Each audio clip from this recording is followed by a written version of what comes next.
नमस्कार दोस्तों, आपके अपने कांवत क्लासेस 2.0 चैनल पर हार्दिक स्वागत है।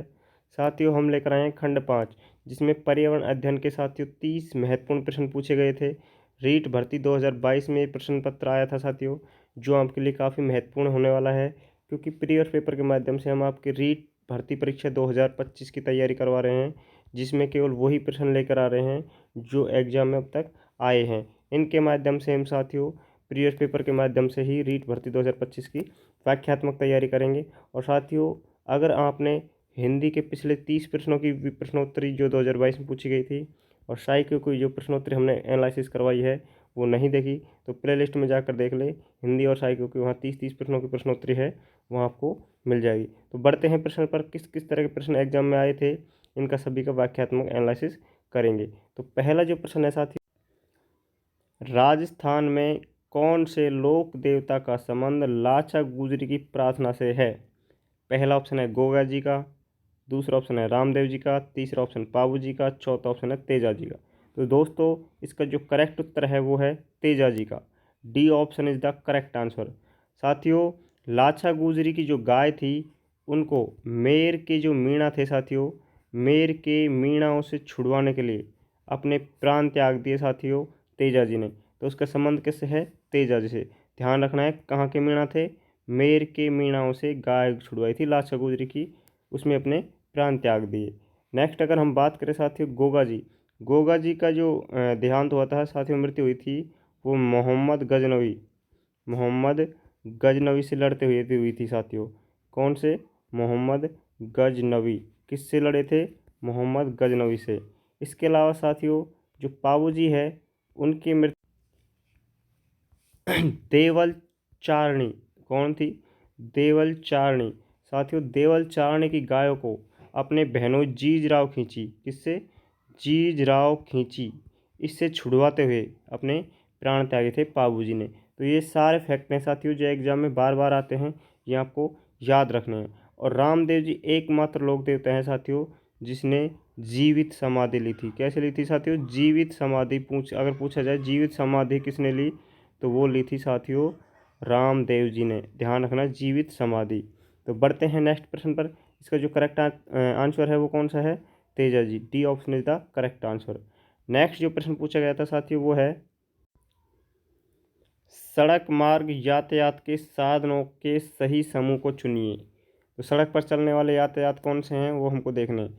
जीप, स्कूटर, नाव। इसमें नाव नहीं है साथियों।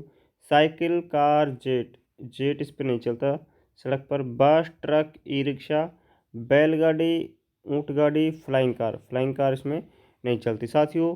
सी ऑप्शन इसका बिल्कुल करेक्ट आंसर होगा। बढ़ते हैं नेक्स्ट प्रश्न पर। अगला जो प्रश्न है साथियों वो है, किस रोग के कारण रक्त में प्लेटलेट्स की संख्या कम हो जाती है?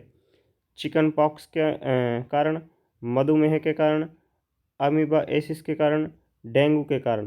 तो साथियों, इसका जो करेक्ट उत्तर है वो हमको बताना है। इसका जो सही उत्तर है साथियों वो है dengue. D option is the correct answer. Dengue के कारण जो प्लेटलेट्स की संख्या है वो कम हो जाती है। ठीक है, बढ़ते हैं नेक्स्ट प्रश्न पर। अगला जो हमारा प्रश्न है साथियों वो है, निम्न में से किसको, वेरी वेरी इंपॉर्टेंट प्रश्न है साथियों, निम्न में से किसको राजस्थान का मैनचेस्टर कहा जाता है? तो राजस्थान का मैनचेस्टर किसे कहते हैं साथियों? जयपुर को, भीलवाड़ा को, नागौर को, ब्यावर को। तो इसका जो सही उत्तर है साथियों वो है भीलवाड़ा को। राजस्थान का मैनचेस्टर किसे कहते हैं साथियों? भीलवाड़ा को। B is the correct answer, Bhilwara. और एक प्रश्न और पूछा जाता है साथियों, राजस्थान का नवीन मैनचेस्टर। तो नवीन मैनचेस्टर किसे कहते हैं? भिवाड़ी। ध्यान रखना साथियों, कई बार एग्जाम में आता है नवीन मैनचेस्टर। तो इसका जो सही उत्तर है वो होता है भिवाड़ी। ठीक है, भिवाड़ी। और अगर राजस्थान का मैनचेस्टर पूछा जाए तो वो क्या है? भीलवाड़ा। बढ़ते हैं नेक्स्ट प्रश्न पर। अगला जो हमारा प्रश्न है वो है, एक दुर्ग से संबंधित है। इसमें पूछा गया है साथियों, सोनार दुर्ग कहाँ स्थित है? जैसलमेर में, जयपुर में, भरतपुर में, राजसमंद में। साथियों, सोनार दुर्ग, तो सोनार दुर्ग कहाँ पर है ये आपको बताना है। इसका जो करेक्ट आंसर है साथियों वो है A option is the correct answer, Jaisalmer में। सोनारगढ़ का दुर्ग जैसलमेर। दोस्तों, वेरी वेरी इंपॉर्टेंट प्रश्न। बढ़ते हैं नेक्स्ट प्रश्न पर। अगला जो प्रश्न है साथियों वो है, राजस्थान के कौन से समुदाय के लिए वन एवं वन्य प्राणी संरक्षण उनके धार्मिक अनुष्ठान का भाग बन गया है? गुर्जर, सहरिया, बिश्नोई, मीणा। तो साथियों, कौन सा समुदाय जो वन एवं वन्य प्राणी संरक्षण के लिए धार्मिक अनुष्ठान का भाग बन गया? तो इसका जो करेक्ट आंसर है साथियों वो है बिश्नोई। बिश्नोई संप्रदाय के जो लोग हैं साथियों वो इनके भाग बन गए हैं। C option is the correct answer. बढ़ते हैं नेक्स्ट प्रश्न पर। साथियों, अगला जो हमारा प्रश्न है वो है जल संग्रहण की पद्धति से संबंधित। हिमाचल प्रदेश में जल संग्रहण की पुरानी संकल्पना का नाम है सुरंगम, कट्टा, कुल्ह, एरिस। तो दोस्तों, जो हिमाचल प्रदेश है उसकी जल संग्रहण की जो प्राचीन हम बोल सकते हैं संकल्पना है उसका नाम क्या है? कुल्ह है। C option is the correct answer. बढ़ते हैं नेक्स्ट प्रश्न पर। अगला जो हमारा प्रश्न है वो है साथियों, निम्नलिखित में से वह जयंती चुनिए जो कि चैत्र मास शुक्ल पक्ष की तेरस के दिन मनाई जाती है। महावीर जयंती, गांधी जयंती, अंबेडकर जयंती, हनुमान जयंती। तो इसका जो करेक्ट आंसर है साथियों वो है महावीर जयंती। पहला ऑप्शन बिल्कुल करेक्ट आंसर होगा, महावीर जयंती। बढ़ते हैं नेक्स्ट प्रश्न पर। अगला हमारा जो प्रश्न है साथियों वो है नमामि गंगे अभियान। नमामि गंगे अभियान शुभारंभ कब हुआ? आपको बताना है नमामि गंगे अभियान का शुभारंभ कब हुआ। 2011, 2012, 2013, 2014। तो इसका जो करेक्ट आंसर है साथी वो है 2014। D option is the correct answer. 2014 को इसका शुभारंभ हुआ था। नेक्स्ट जो प्रश्न है साथी वो है मगरमच्छ प्राणी जगत के किस संवर्ग में आते हैं या का है? तो मगरमच्छ जो है साथियों पक्षी प्राणी में आता है या फिर सरीसृप में आता है, जल स्थलचर में आता है या मत्स्य में आता है? तो इसका करेक्ट आंसर है वो हमको बताना है। दोस्तों, इसका जो करेक्ट आंसर है वो है मगरमच्छ एक सरीसृप है। B option is the correct answer. बढ़ते हैं नेक्स्ट प्रश्न पर। अगला हमारा जो प्रश्न है साथियों वो है सूर्य नगरी किसका नाम है? दोस्तों, सूर्य नगरी किसका नाम है? जयपुर का, जैसलमेर का, बाड़मेर का, जोधपुर का? तो सूर्य नगरी के नाम से जाना जाता है साथियों जोधपुर को। किसको कहते हैं? जोधपुर को। और अगर आपसे पूछा जाए स्वर्ण नगरी, तो स्वर्ण नगरी है साथियों जैसलमेर। कौन है? जैसलमेर। ध्यान रखना है, दोनों प्रश्न कई बार एग्जाम में पूछे गए हैं। नेक्स्ट बढ़ते हैं नेक्स्ट प्रश्न पर। अगला जो प्रश्न है साथियों वो हमारा है निम्नलिखित में से सुमेलित करें तथा सही विकल्प का चयन करें। इसमें साथियों एक तरफ हार्मोन है और दूसरी तरफ उनके कार्य है। तो जो वृद्धि हार्मोन है वो साथियों इनका संबंध है अंगों में वृद्धि प्रेरित करना, ठीक है। इंसुलिन हार्मोन है, इनका संबंध है रक्त में शर्करा का स्तर का नियमन। टेस्टोस्टेरोन जो हार्मोन है साथियों ये नर में लैंगिक लक्षणों का नियमन करता है और प्रोस्टेरोन जो है वो है मादा में लैंगिक लक्षणों का नियमन। तो साथियों पर्सनल भी पूछे जाते हैं कि इंसुलिन हार्मोन क्या होता है, वृद्धि हार्मोन क्या होता है, टेस्टोस्टेरोन क्या होता है, प्रोस्टेरोन क्या होता है, ये आपको याद होने चाहिए। तो इनको आप याद कर लीजिए, कई बार एग्जाम में ये पूछे जाते हैं और ये अलग अलग एग्जाम में आए हुए प्रश्न है साथियों। तो इनको आपको याद करना है। इस बार ये पूरे एक ही प्रश्न पत्र बना के पूछ लिया गया है लेकिन ये हर बार अलग अलग पूछे जाते हैं, तो ये आपको नोट कर लेना है। नेक्स्ट जो प्रश्न है साथियों वो है हमारा खादी के बने वस्त्रों की कीमत पर विशेष छूट कब दी जाती है? 26 जनवरी को, 2 अक्टूबर को, 21 जून को, 5 सितंबर को? तो साथियों खादी के जो बने वस्त्र होते हैं उस पर जो छूट दी जाती है वो दी जाती है साथियों 2 अक्टूबर को। B is the correct answer. बढ़ते हैं नेक्स्ट प्रश्न पर। अगला हमारा 134वां जो प्रश्न है साथियों वो है पर्वतारोहण के दौरान सांस लेने में कठिनाई का मुख्य कारण है। तो दोस्तों जब पर्वतारोहण पर्वतों पर चढ़ते हैं तो सांस लेने में कठिनाई आती है, उसका कारण क्या है? खड़ी ढलान, अत्यधिक ठंडा मौसम, कम वायु दाब, बर्फीली हवा? तो साथियों इसका जो करेक्ट आंसर है वो है कम वायु दाब। सी इज द करेक्ट आंसर। कम वायु दाब के कारण वहाँ पर सांस लेने में क्या आती है साथियों? कठिनाई आती है। चलते हैं नेक्स्ट प्रश्न पर। अगला जो प्रश्न है वो हमारा है निम्नलिखित में से कौन पर्यावरण के अजैविक घटक के अंतर्गत आते हैं? साथियों अजैविक घटक के जो अंतर्गत आते हैं वो है पादप, वायु, जंतु या जीवाणु। इसका सही उत्तर बताना है। इसका जो करेक्ट आंसर है साथियों वो है B is the correct answer, वायु। ठीक है, जो अजैविक घटक है वो है वायु। बढ़ते हैं नेक्स्ट प्रश्न पर। अगला जो प्रश्न है साथियों वो है निम्नलिखित में से रेशम कीट का भोजन कौन सा है। तो रेशम कीट का जो भोजन है वो बताना है। शहतूत की पत्तियाँ, जामुन की पत्तियाँ, नीम की पत्तियाँ, आम की पत्तियाँ। तो दोस्तों जो रेशम कीट है वो किसकी पत्तियों को खाता है। तो इसका जो भोजन है साथियों वो है, पहला ऑप्शन बिल्कुल करेक्ट आंसर होगा, शहतूत की पत्तियाँ। ए इज द करेक्ट आंसर। बढ़ते हैं नेक्स्ट प्रश्न पर। अगला जो प्रश्न है साथियों वो है तंबाकू। तंबाकू में कौन सा एल्केलाइड पाया जाता है। तंबाकू में कौन सा एल्केलाइड पाया जाता है। Cocaine, caffeine, nicotine, morphine. साथियों तंबाकू में जो पाया जाता है वो है nicotine. C is the correct answer. दोस्तों वीडियो अच्छी लग रही है तो वीडियो को लाइक करें, और जो साथी पहली बार हमारे चैनल पर आया तो चैनल को सब्सक्राइब करना ना भूलें, क्योंकि यहाँ पर रीट की संपूर्ण तैयारी करवाई जाएगी साथियों। जो साथी पहली बार आया तो चैनल को ज्वाइन जरूर कर लें। रीट 2025 हमारा मिशन है, इस पर सारी वीडियो आपको उपलब्ध करवाई जाएंगी, और जितने भी सब्जेक्ट हैं रीट प्री और मेंस दोनों के यहाँ पर प्रीवियस पेपर करवाए जाएंगे। प्रीवियस पेपर आपको यहाँ प्रश्नोत्तरी के माध्यम से हल करवाए जाएंगे। और साथियों जो प्री पेपर हैं जितने भी 2011 भर्ती से लेकर 2022 तक जितने भी प्रीवियस पेपर बने हैं रीट के, वो सारे आपको यहाँ व्याख्यात्मक एनालिसिस करवाया जाएगा। तो जो साथी हमारे साथ पहली बार जुड़ा है तो चैनल को सब्सक्राइब करना ना भूलें। नेक्स्ट जो प्रश्न है साथी वो है रेबीज रोग का कारक होता है वायरस, प्रोटोजोआ, बैक्टीरिया, माइकोप्लाज्मा। तो साथियों इसका जो सही उत्तर है वो है A is the correct answer, virus. साथियों वायरस रेबीज रोग का प्रमुख कारण होता है, यह कारक होता है। नेक्स्ट प्रश्न पर चलते हैं साथियों। अगला जो प्रश्न है हमारा वो है निम्नलिखित में से कौन सा जल प्रदूषण का मानवीय स्रोत नहीं है। तो जो मानवीय स्रोत नहीं है वो हमको बताना है। घरेलू बहिस्राव, वाह्य जल, औद्योगिक बहिस्राव, ह्यूमस पदार्थ। तो दोस्तों इसका जो करेक्ट आंसर है वो हमको बताना है। तो इसका जो सही उत्तर है वो है घरेलू बहिस्राव। A is the correct answer. बढ़ते हैं नेक्स्ट प्रश्न पर। अगला जो प्रश्न है साथियों वो हमारा है जंतु प्रेसे जंतु से प्राप्त रेशे का उदाहरण है। तो जंतु से जो प्राप्त रेशा होता है वो किसका उदाहरण है। कपास का, पॉलिस्टर का, नायलॉन का, रेशम का।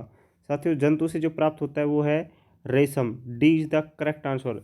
ध्यान रखना ये प्रश्न कई बार साथियों एग्जाम में रिपीट हुआ। आपको हम जितने प्रीवियस पेपर लाएंगे उनमें 2 प्रश्नों में से एक प्रश्न पत्र में ये प्रश्न आपको देखने को मिलेगा, तो इसको नोट कर लीजिएगा। ये अक्सर एग्जाम में बार बार रिपीट होने वाला प्रश्न है। नेक्स्ट शिक्षण विधि से संबंधित प्रश्न पूछे गए साथियों। मूल्यांकन का मुख्य उद्देश्य क्या है। तो आपको बताना है मूल्यांकन का मुख्य उद्देश्य क्या है। अनुशासन बनाना, परीक्षा करवाना, प्रश्न पत्र बनवाना, अधिगमकर्ता की उपलब्धि एवं सुधार लाना। दोस्तों आप जब शिक्षक बन जाएंगे तो उसमें मूल्यांकन क्यों करते हैं इसका हमको कारण पता होना चाहिए। तो इसका जो सही उत्तर है वो है अधिगमकर्ता की उपलब्धि एवं सुधार लाना। D is the correct answer, क्योंकि अधिगमकर्ता जो बच्चे हैं उसने क्या उपलब्धि की है और उसमें कितना सुधार लाना है, इसलिए हम क्या करते हैं मूल्यांकन करते हैं। तो कौन सा उत्तर सही होगा इसका। डी उत्तर बिल्कुल करेक्ट आंसर होगा। बढ़ते हैं नेक्स्ट प्रश्न पर। अगला जो हमारा प्रश्न है साथियों वो है रबी की फसल का उदाहरण है। तो रबी की फसल में से कौन सी है वो हमको बतानी है। मक्का है, सोयाबीन है, मूंगफली है, अलसी। साथियों एक प्रश्न फसलों से संबंधित हर बार एग्जाम में आता है, वो रबी हो या खरीफ हो, दोनों प्रश्नों को आपको ध्यान से पढ़ना है और ध्यान से उत्तर देना है। तो इसमें रबी की फसल पूछा गया है, तो इसमें से रबी की जो फसल है साथियों वो है अलसी। D is the correct answer. अलसी है जो साथियों रबी फसल है। इसके अलावा मक्का, मूंगफली, सोयाबीन जो हैं ये सभी क्या हैं खरीफ की फसलें हैं। बढ़ते हैं नेक्स्ट प्रश्न पर। अगला जो हमारा प्रश्न है साथियों वो है बाल केंद्रित शिक्षा, शिक्षण विधि से संबंधित है। बाल केंद्रित शिक्षा में कौन सा तत्व नहीं होता है। जो नहीं होता है वो बताना है। खेल नहीं होता, निष्क्रियता नहीं होती, प्रेरणा नहीं होती, संतोष नहीं होता। साथियों इसका जो करेक्ट आंसर है वो हमको बताना है। तो बाल केंद्रित अगर शिक्षा है उसमें खेल जरूरी है, अभिप्रेरणा जरूरी है, संतोष जरूरी है, लेकिन निष्क्रियता साथियों निष्क्रिय नहीं होता, इसमें क्रिया करनी पड़ती है। तो बी उत्तर इसका बिल्कुल करेक्ट आंसर होगा। नेक्स्ट प्रश्न पर चलते हैं दोस्तों। अगला जो प्रश्न है हमारा वो है, प्राचीन काल में संदेशों का संचार का कौन से माध्यम से होता था। तो संचार जो होते थे संदेशों के, वो किसके कारण होते थे? फैक्स के कारण, मोबाइल के कारण, हलकारे के कारण, टेलीफोन के कारण। तो जो प्राचीन काल है उसमें साथियों टेलीफोन मोबाइल तो थे ही नहीं, फैक्स से संबंध नहीं है, हलकारा। ठीक है, हरकारे, C option is the correct answer. Next प्रश्न पर चलते हैं साथियों। अगला जो प्रश्न है वो है श्रव्य दृश्य। साथियों ये प्रश्न आपको नोट करना है, ये आपको 3 प्रश्न करेक्ट करवाएगा। एक होता है श्रव, एक होता है दृश्य और एक होता है श्रव दृश्य। ये प्रश्न हर बार एग्जाम में आते हैं और आपको जितने भी पेपर लेकर आएंगे उनमें सब में 2 या 3 प्रश्न आपको पूरे 150 जो प्रश्न पत्र है, 150 जो प्रश्न है टोटल, उनमें 2 या 3 प्रश्न आपको श्रव दृश्य से संबंधित आने वाले हैं, फिक्स है साथियों। तो आपको ये प्रश्न बिल्कुल करेक्ट करने हैं, कहीं भी गलती गुंजाइश नहीं होनी चाहिए। तो साथियों इसका जो सही उत्तर है वो हमको बताना है। रेडियो है, टैप रिकॉर्डर है, बुलेटिन बोर्ड है, टेलीविज़न है। तो यहाँ पर सुनने की और देखने की दोनों क्रिया होना ज़रूरी है। तो इसमें कौन सा माध्यम है जिससे दोनों क्रिया हो सकती है? तो वो है टेलीविज़न। इसमें हम चित्रों को देख भी सकते हैं साथियों और सुन भी सकते हैं। रेडियो में केवल सुनाई देता है तो इसलिए श्रव्य साधन है ये। टैप रिकॉर्डर, टैप में रिकॉर्ड जो ऑडियो है उस साथियों हम सुन सकते हैं। बुलेटिन बोर्ड, इस बोर्ड को केवल हम देख सकते हैं, सुन नहीं सकते। तो इनको आपको याद रखना है। इसका जो सही उत्तर होगा वो होगा टेलीविज़न। तो साथियों यही ऑप्शन है जो बार बार आपको देखने को मिलेंगे। ये एक दृश्य साधन है, ठीक है, दृश्य साधन है।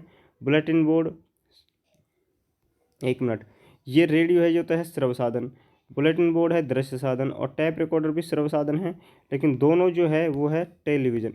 तो इस तरह के प्रश्न को हमको गलत नहीं करना। दोस्तों ये वीडियो अगर आपको अच्छी लगे तो वीडियो को लाइक ज़रूर करना और चैनल पर पहली बार आए तो चैनल को ज्वाइन करना ना भूलें। नेक्स्ट हमारा प्रश्न है, आपके पिताजी के साले की माँ से आपका क्या रिश्ता है। तो ये इसमें पहली बार एग्जाम में पूछा गया है साथियों, 2022 की भर्ती परीक्षा से पहले उससे संबंधित प्रश्न, इससे संबंधित प्रश्न आपको नहीं देखने को मिलेंगे। तो इसमें जो पहला ऑप्शन है वो है मामी, दूसरा ऑप्शन नानी, तीसरा ऑप्शन मौसी, चौथा ऑप्शन है बहन। तो इसका जो करेक्ट आंसर है साथियों वो है नानी, B is the correct answer. बढ़ते हैं नेक्स्ट प्रश्न पर। अगला जो प्रश्न है साथियों वो है फूल ढोल मेला। फूल ढोल मेला कहाँ लगता है? अजमेर में, जैसलमेर में, शाहपुरा में, अलवर में। तो दोस्तों फूल ढोल जो मेला है वो भरता है साथियों, कहाँ पर भरता है? सी ऑप्शन बिल्कुल करेक्ट आंसर होगा, शाहपुरा। दोस्तों शाहपुरा में फूल ढोल मेला भरता है और मेले से संबंधित हमने एक वीडियो बना रखी है साथियों। और जिस भी साथी ने जो राजस्थान के मेले से संबंधित वीडियो नहीं देखी तो हमारे प्रीवियस पेपर के अलावा हमने साथियों टेस्ट सीरीज भी शुरू कर रखी है रीट मेंस के लिए। रीट मेंस के लिए साथियों वो टेस्ट सीरीज शुरू की है, वहाँ पर हम प्रत्येक टॉपिक का व्याख्यात्मक एनालिसिस से संबंधित वीडियो लेकर आ रहे हैं। तो हमने प्रमुख मेले, राजस्थान की जो प्रमुख मेले है उससे संबंधित वीडियो डाल दी है। जिस भी साथी ने वो नहीं देखी तो प्ले लिस्ट में जाकर उनको देख ले, वहाँ से एक प्रश्न आपको देखने को मिल सकता है रीट प्री एग्जाम में भी, और मेंस में तो वो प्रश्न आने वाले ही हैं साथियों। नेक्स्ट जो प्रश्न है वो हमारा है, निम्नलिखित में से कौन सा सूर्य का निकटतम ग्रह है? बृहस्पति है, पृथ्वी है, बुध है, मंगल है। दोस्तों जो सूर्य के सबसे नज़दीक ग्रह है वो कौन सा है हमको बताना है। तो इसका सूर्य के सबसे नज़दीक होता है साथियों बुध। कौन होता है? बुध। तो इसका सी ऑप्शन बिल्कुल करेक्ट आंसर होगा। अगर हमको सौरमंडल का सबसे बड़ा ग्रह अगर पूछा जाए साथियों तो बड़ा ग्रह कौन सा है? बृहस्पति। और सबसे छोटा कौन सा है साथियों? बुध, सबसे छोटा है ये, ठीक है। और सबसे गर्म भी है साथियों बुध ग्रह। पढ़ते हैं नेक्स्ट प्रश्न पर। अगला जो प्रश्न है साथियों वो है एक यातायात का संकेत है दोस्तों। जो एक यातायात के संकेत से संबंधित हर बार एक प्रश्न पूछा जाता है, ये आपको गलत नहीं करना है साथियों, ठीक है। तो जो संकेत है ये किसको इंगित करता है? चौराहे को, पैदल पार पथ को, रेलवे क्रॉसिंग को या सक्रिय प्रक्रिया को? तो दोस्तों ये इंगित कर रहा है पैदल पार पथ को, यहाँ पर हम पैदल चल सकते हैं। ये बी ऑप्शन को करेक्ट करेगा। नेक्स्ट जो प्रश्न है वो हमारा 150वां मतलब अंतिम प्रश्न हम इसको बोल सकते हैं साथियों। ये प्रश्न हमारा है, हमारा राष्ट्रीय पंचांग है जन गण मन वंदे मातरम शिविर पंचांग या राष्ट्रीय शक। दोस्तों इसको अक्सर बच्चे गलत करते हैं, कारण क्या है, क्योंकि यहाँ पर पंचांग लिखा हुआ है और यहाँ भी पंचांग लिखा है, तो शिविर पंचांग बहुत से इस पर सी करेंगे, लेकिन इसका जो करेक्ट आंसर है साथियों वो है डी। राष्ट्रीय शक हमारा क्या है, राष्ट्रीय पंचांग है साथियों। वीडियो आपको कैसी लगी कमेंट करके बताना है, और जो हमारे चैनल पर पहली बार आए तो सब्सक्राइब करना ना भूलें, क्योंकि यहाँ पर सारी आपको रीट 2025 की साथियों तैयारी करवाई जाएगी। ठीक है, तो 2025 के लिए हमारे चैनल को अभी ज्वाइन कर लें। मिलते हैं नेक्स्ट वीडियो में। धन्यवाद।